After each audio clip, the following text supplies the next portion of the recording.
Shutdown enters fourth week with over 40 million people at risk of losing food benefits. On Tuesday, October 28, the federal government shutdown enters its fourth week as President Donald Trump remains in Asia for trade negotiations until later this week, with no movement from Congress toward resolving the budget impasse before Saturday, November 1, when funding for several key programs is expected to end.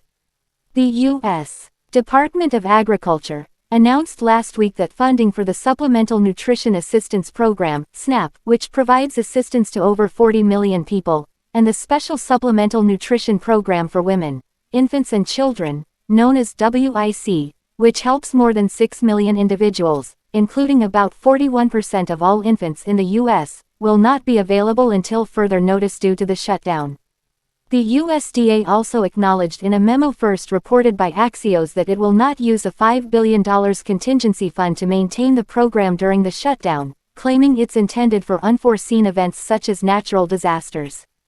House Speaker Mike Johnson said on Monday, October 27, that Republican leadership will discuss potential options about the soon-to-expire Affordable Care Act (ACA) subsidies, according to The Hill, as the current budget bill doesn't extend the tax benefits.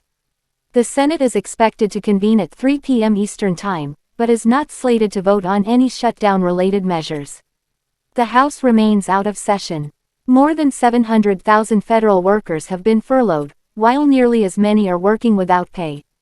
Employees deemed essential to public safety, including military personnel, law enforcement officers, border patrol and air traffic controllers, are required to work regardless.